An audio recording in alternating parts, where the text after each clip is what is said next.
오늘 함께 읽으신 이사야서 58장 말씀이죠. 저희들이 또 귀에 익히 들었던 그런 본문의 말씀인데요.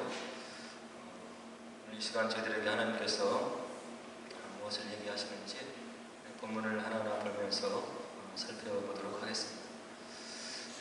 본문의 내용을 한 줄로 이렇게 요약을 하면, 우리가 하나님 앞에 예배를 드리고 또 나와가고 여러 가지 일들을 행하고 있는데, 우리의 진정이 담긴 그런 마음을 하나님께서 이렇게 원하신다 하는 이야기를 오늘 해주시고 있는 거죠. 그래서 하나님께서 이와 같은 말씀을 이사야 선지자를 통해서 하나님 백성들에게 전하는 심정이 오늘 1절로 3절에 이렇게 드러나 있어요. 어떻게 보면 하나님의 그 비통한 그런 심정이고, 내가 택해서 불러낸 나의 백성들에게 이와 같은 말을 내가 하기까지 내 백성이 이렇게 말씀에서 멀어졌나를 생각하면서 하나님의 그런 아픈 마음이 절절히 묻어있는 그런 구절들을 우리가 초반부에서 살펴볼 수가 있습니다. 그래서 선지자를 향해서 내 백성에게 내가 좀 외쳐라, 그들이 알아듣도록 그들이 어떤 죄를 지고 있는지 분명히 지적하여서 내가 좀 선포를 했으면 좋겠다, 이런 말씀을 하시고 계세요. 거룩하신 하나님, 죄와 양립할 수 없는 그런 속성을 가지고 있는 하나님이시기 때문에 우리에게 거룩할 것을 요청하셨고, 또 그 하나님 닮은 거룩한 삶을 살기를 원하시는 하나님의 마음이 이 1절에 배어 있는 거죠. 1절에 보니까 크게 외치라, 목소리를 아끼지 말라, 내 목소리를 나팔같이 높여 내 백성에게 그들의 허물을, 야곱의 집에 그들의 죄를 알리라. 하나님의 굉장한 슬픔과 아픔의 마음, 그들의 죄를 전곡을 찔러서 짚어주면서 그들을 심판해서라도, 그리고 징벌을 해서라도 그들을 돌이켜서 하나님의 바른 자녀로 세우시기를 원하시는 그런 아비의 마음이 이 1절에 들어있는 거죠. 그래서 이제 백성들이 어떤 일을 하고 있는지를 하나님께서 또 2절에 선지자를 통해서 고발을 하셔요. 2절에 보니까 그들이 날마다 나를 찾아 나의 길 알기를 즐거워함이 마치 공의를 행하여 그의 하나님의 규례를 저버리지 아니하는 나라 같아서 의로운 판단을 내게 구하며 하나님과 가까이 하기를 즐거워하는도다. 우리 개역개정 성경에 보면 2절의 말씀이 좀 모호하게 들리죠. 하나님이 이스라엘 백성들의 마음과 그들의 예전으로 나오는 행위를 인정하시는 듯한 그런 착각을 불러일으키는 그런 성경 구절이에요. 그러나 우리가 성경을 원문을 토대로 해서 다른 성경 번역들을 살펴보면 하나님께서 2절에서 이스라엘 백성들을 또 이렇게 역설적으로 고발하고 있는 그런 내용을 볼 수가 있죠. 새 번역 성경을 통해서 보면 2절이 다음과 같이 번역되어 있습니다. 그들이 마치 공의를 행하고 하나님의 규례를 저버리지 않는 민족이나 되듯이 날마다 나를 찾으며 나의 길을 알기를 좋아한다고 말한다. 그들은 무엇이 공의로운 판단인가를 나에게 묻고 하나님께 가까이 나가기를 즐거워한다고 한다. 이스라엘 백성이 이와 같이 하나님을 단심으로 찾고 있는 것이 아니라는 것이 새 번역 성경을 통해서 우리가 알 수 있죠. 그리고 또 천주교와 개신교가 공동으로 번역한 공동 번역을 보면 좀 더 2절 말씀이 명확하게 다가오는 것을 알 수가 있어요. 공동 번역은 다음과 같이 우리들에게 전해주고 있습니다.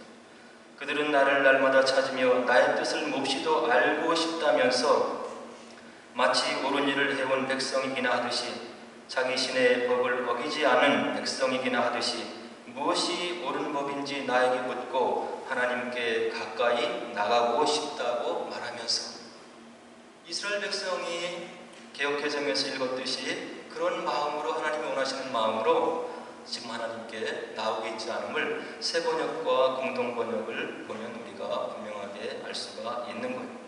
이스라엘 백성들의 형식적이고 외면적이고 그리고 겉으로 진심이 담기지 않는 그런 마음으로 하나님을 찾고 그리고 찾는 것 같이 말하고 있고, 그 이면에 자기들의 뜻을 찾아서 움직이는 이스라엘 백성들의 그런 행위를 조롱이 섞인 그런 마음으로 역설적으로 2절이 표현하면서 그들의 행위를 고발하고 있는 거죠.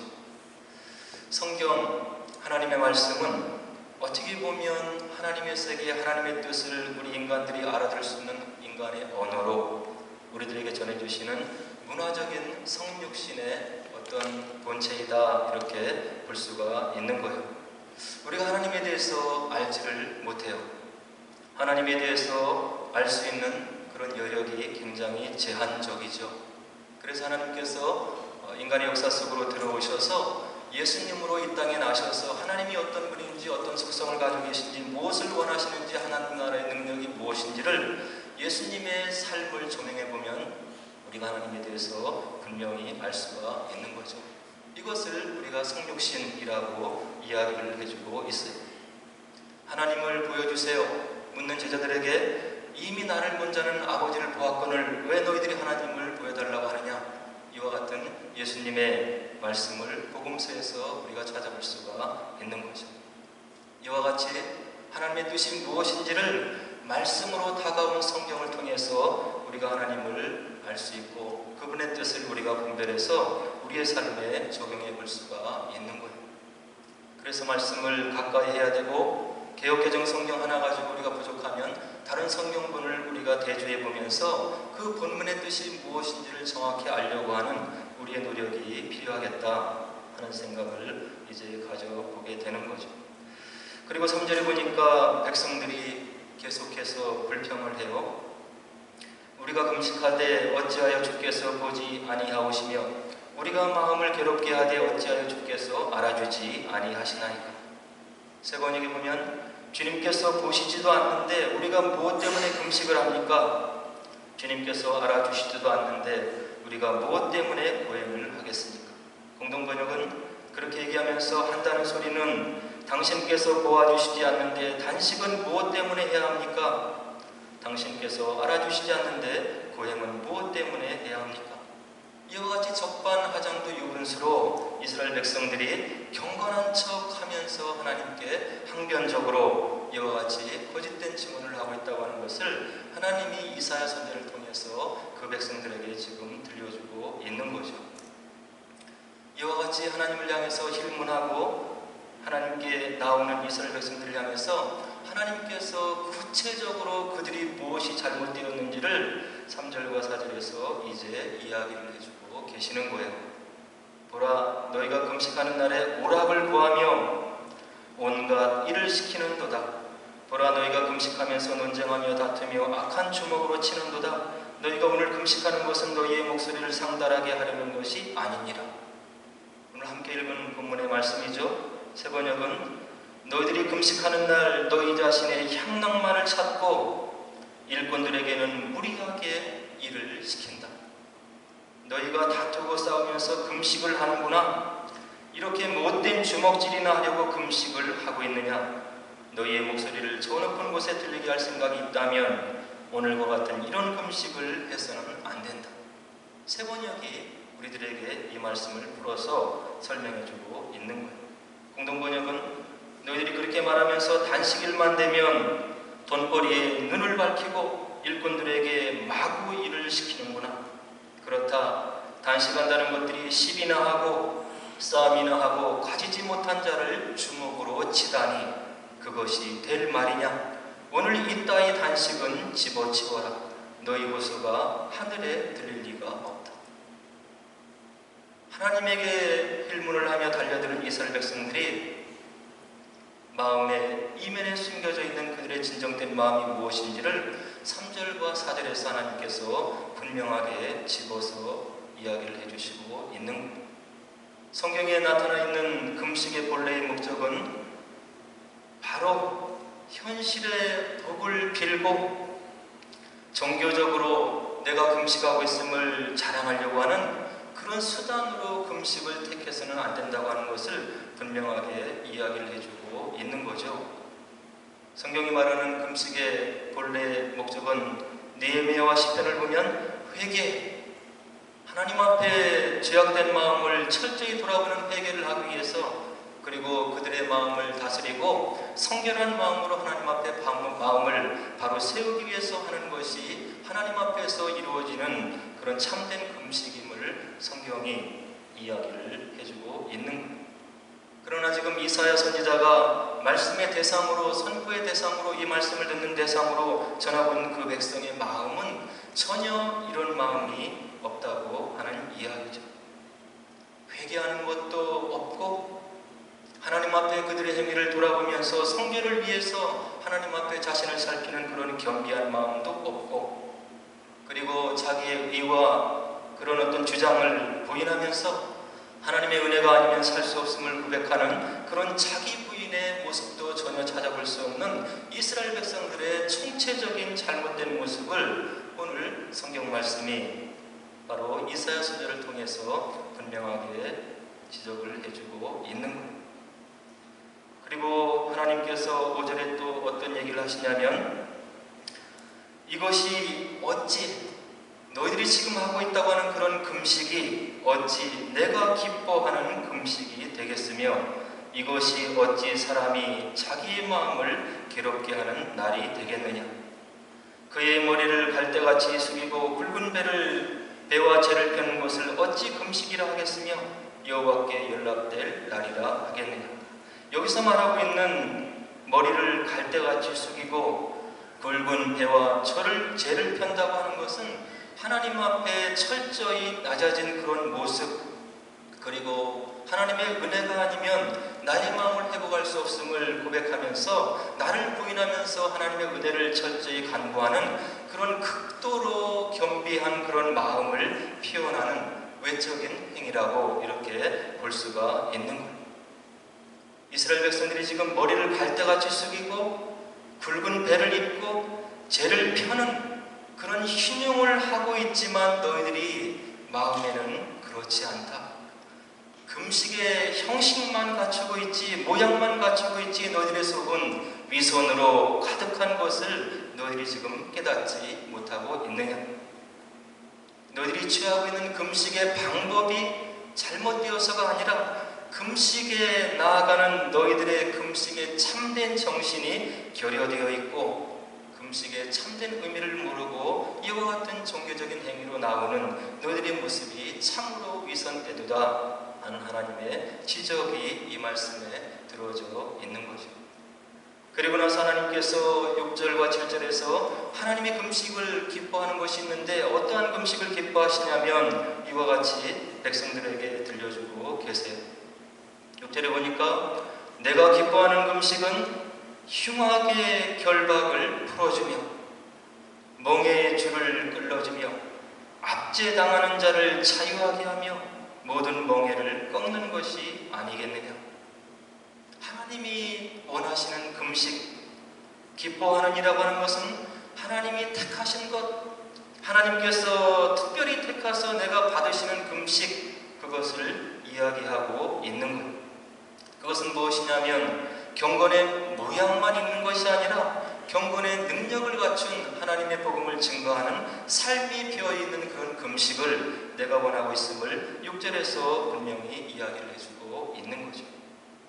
그리고 7절에 계속해서 하나님께서 음성을 들려주시는데, 내가 기뻐하는, 내가 선택하는, 내가 받아들이는 참된 금식의 모습은 무엇이냐면 또 줄인 자에게 내 양식을 나누어주며 유리하는 빈민을 집에 들이며 헐벗은 자를 보면 입히고 또 내 그릇을 피하여 스스로 숨지 아니하는 것이 아니하니. 우리가 형식으로, 모양으로 하나님께 가까이 나갈 수 없음을 6절과 7절은 우리들에게 분명하게 이야기를 해주고 있는 겁니다. 너희들이 나의 복음을 받고 예수님의 제자가 되었고 하나님의 또 다른 어떤 자녀가 되었음을 고백하고 내가 너희에게 선물 준 구원의 은사를 받아 누리고 있느냐? 그렇다고 한다면 죽어서만 가는 저 내세의 천국을 소망하고 이기적으로 살면 안 되는 것이고, 종교적인 흉내만 내면 된 것이 아니고 흉악의 결박을 풀어주는 의식, 멍에의 줄을 끌어주는 그런 모습, 주변에 압제를 당하고 힘들어하는 사람들을 자유케 하고 그런 모든 멍에를 꺾는 그런 의식이 있는 삶이 돼야 된다. 그리고 줄인 자에게 실제적으로 그들이 줄인 배를 채울 수 있도록 내 양식을 나눠줘야 되고, 유리하는 빈민을 집에 들여서 대접해야 되고, 헐벗은 자를 보면 또 입히는 그런 너희들의 아량과 사랑과 관심이 있어야 되고, 내 고륙을 피하여 스스로 숨지 아니하는 그것이 참된 금식이다. 이렇게 하나님이 이야기를 하시고 있는 거예요. 고륙이 무엇입니까? 나의 친척, 형제자매, 그리고 내가 마음을 기울일 수 있는 어려움을 당하고 있는 내 형제를 피하지 말고 그들이 스스로 일어날 수 있도록 너희들이 돕는 그런 노력을 해야 되는 그런 믿음과 행함이 일치되는 삶을 살아야 그것이 하나님께서 참으로 기뻐하시는 참된 금식이 되는 것이다. 이렇게 우리 주님께서, 하나님께서 분명하게 이야기를 해주고 있는 거예요. 우리에게 임한 복음, 구원의 은총은 이와 같이 우리의 삶 속에서 구체적인 삶의 모습으로 열매를 맺기를 원하신다고 하는 것을 신구약이 동동하게 이야기를 해주고 있는 거예요. 경건의 모양뿐만이 아니라 경건의 능력, 경건의 능력이 무엇입니까? 자기 의지를 처서복종시키는 자기 부인의 능력인 거예요. 어려운 사람들을 보면 긍휼한 마음이 생겨야 되고, 힘들고 어려운 사람 내 이웃이 있으면 내 것을 깨뜨려서 나눌 수 있는 그런 자기 부인의 능력이 바로 복음 속에 배어져 있다고 하는 이야기. 우리 주님이 그런 삶을 사시고 우리들에게 주님을 본받으라고 말씀을 통해서 이야기를 해주시고 있는 거죠. 그래서 이와 같이 우리의 삶 속에서 참된 금식의 삶을 사는 그런 하나님의 백성들에게 하나님께서 주시는 축복이 있는데 8절과 9절에 분명한 언약의 말씀이 기록되어 있는 거죠. 너희들이 그와 같이 삶을 통해서 하나님의 구원의 은총을 빛으로 발하는 그런 삶을 산다면, 그리하면 내 빛이 새벽같이 비칠 것이며 내 치유가 급속할 것이며 내 공의가 내 앞에 행하고 여호와의 영광이 내 뒤에서 호위하리라. 하나님께서 그런 모습, 그런 빛된 삶을 사는 그런 마음, 그런 삶으로 열매를 맺는, 믿음의 열매를 맺는 그런 삶을 살아가는 하나님의 백성들에게 함께 해주시고, 여호와의 영광이 너를 호위해 주시고 지켜주시고 내 빛이 새벽같이 비치게 할 것이고, 내가 질병이 들었다면 그 치유가 급속할 것이고 내 공의가 내 앞에서 행하는 그런 복된 삶을 살게 하시겠다고 하나님께서 언약의 말씀으로 우리들에게 약속을 해주시고 있는 거죠. 그리고 9절에 뭐라고 얘기합니까? 내가 부를 때에는 나 여호와가 응답하겠고 내가 부르짖을 때에는 내가 여기 있다 하리라. 이 땅의 삶이 힘들고 어렵지만 우리가 기도 가운데 나와 함께 하시는 성령님을 마음속으로 느낀다면 그것을 우리가 뛰어넘을 수가 있는 거예요. 만유보다 크신 하나님께서 나와 동행해 주신다면, 나와 가족과 동행하신다면, 우리 교회와 함께 하신다면 그것이 어려움 속에서도 폭풍 속에서도 감사가 일어날 수 있는 풍랑 속에 주님과 함께하는 우리의 믿음의 삶의 여정이 된다고 하는 이야기. 이 땅의 삶이 풍랑이 없을 수가 없는 거죠. 고난이 없을 수가 없는 거예요. 그러나 풍랑 속에서도, 고난 속에서도, 외로움 속에서도 주님께서 나와 함께 하시고 성령께서 내 마음속에 주시는 그 음성을 확인한다면 고난 속에 주님의 동행하심으로 우리가 능히 이겨내는 그런 복된 삶을 살 수가 있다고 하는 이야기. 오늘 본문 말씀이 무엇을 요구합니까? 하나님 앞에 우리의 마음에 바른 동기와 의도가 있어야 된다고 하는 이야기. 사울 왕에게 사무엘이 이와 같은 이야기를 던져주고 있습니다. 여호와께서 번제와 다른 제사를 그의 목소리를 청중하는 것 좋아하신 것 같이 좋아하시겠나이까? 순종이 제사보다 낫고 듣는 것이 순양의 기름보다 나으니. 내가 보는 것은 사람과 같지 아니하니 사람은 외모를 보거니와 나 여호와는 중심을 보시느니라.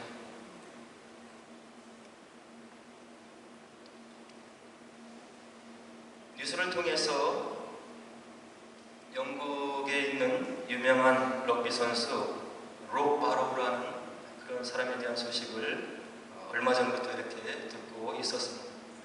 이 사람은 영국에 있는 굉장히 유명한 럭비 팀의 하나인 리즈 라이너스라고 하는 그런 팀에서 체구도 굉장히 작은 사람, 다른 럭비 선수에 비해서.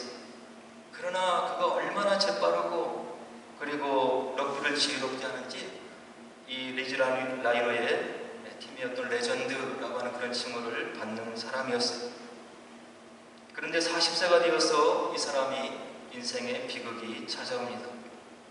현대의학으로는 고칠 수 없는 MND라고 하는 모터 뉴런 디지즈, 이런 병명을 판정을 받고 굉장한 절망 가운데 이제 빠지게 되죠.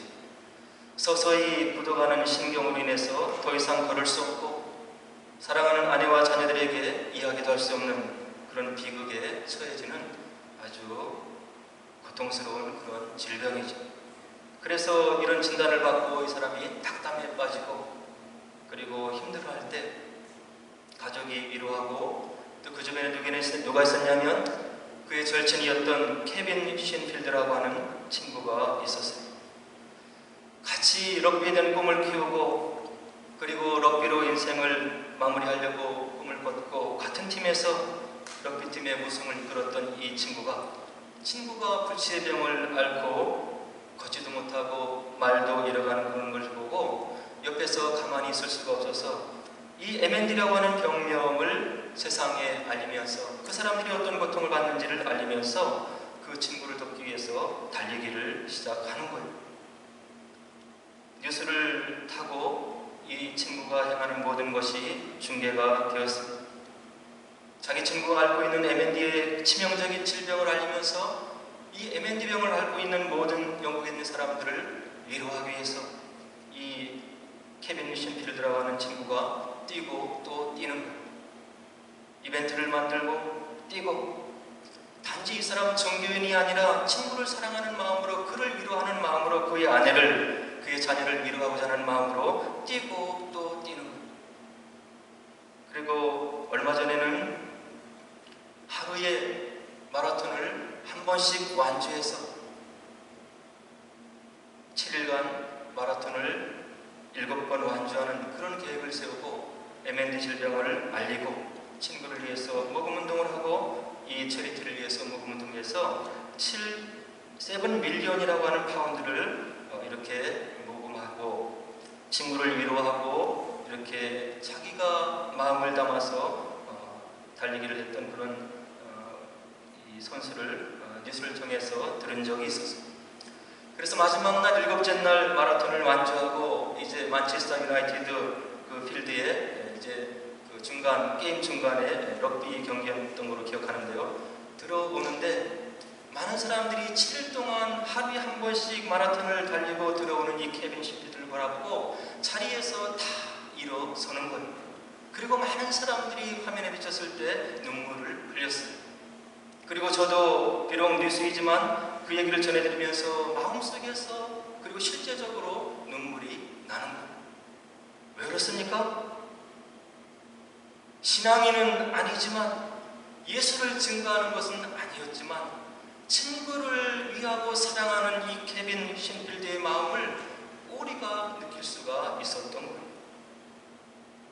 내 품 안에서 내 품에서 단 1파운드도 10파운드도 내기 어려운데 이 친구가 친구를 위해서 마음을 다해서 죽을 고생을 하고 달리는 그 친구의 모습을 보고 그가 감명을 받은 거예요.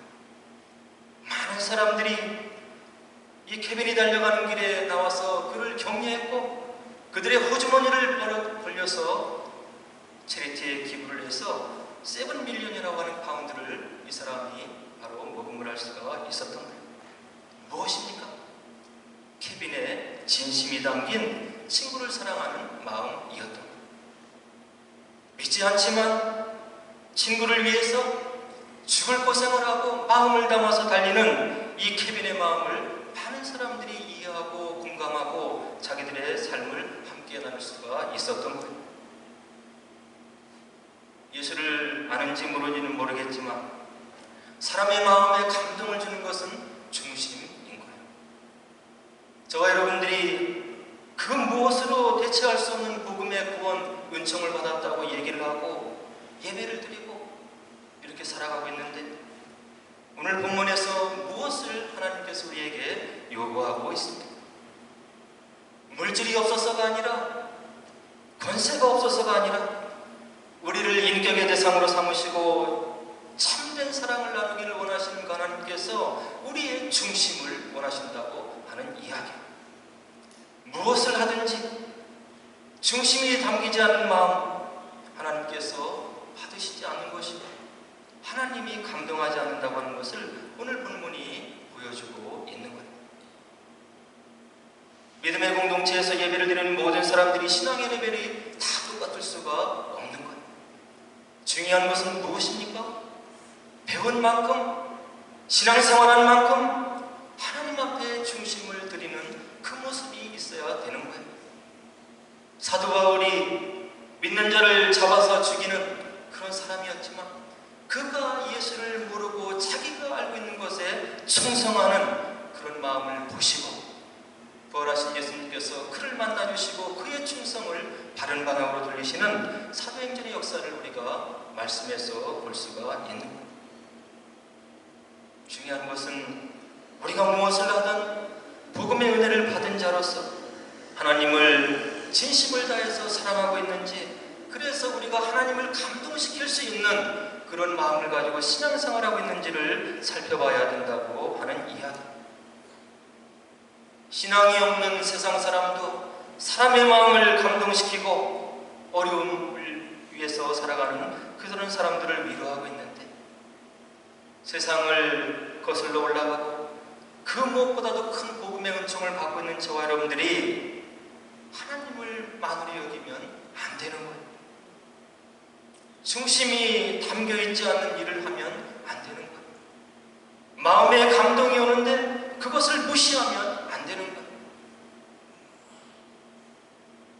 하나님께서 그것을 씨앗으로 삼아 저와 여러분들을 더욱더 존귀한 존재로, 영화로운 존재로 삼으시고 하나님의 뜻을 이루기 위한 그런 동역자로 삼으시기 위해서 우리에게 주시는 마음을 참되게 받으시고 무엇을 하시든지 우리의 신앙의 레벨에 맞게 그곳에 충성하며 나가시면 저와 여러분들을 통해서 주님 나라가 확장되고 주님의 뜻이 이 땅에 이루어지고 그로 인해서 좀 더 많은 사람들이 주의 백성들로 돌아오는 그런 주님이 기뻐하시는 귀한 삶을 사시기를 주의 이름으로 간절히 축원을 드립니다. 함께 기도하도록 하겠습니다.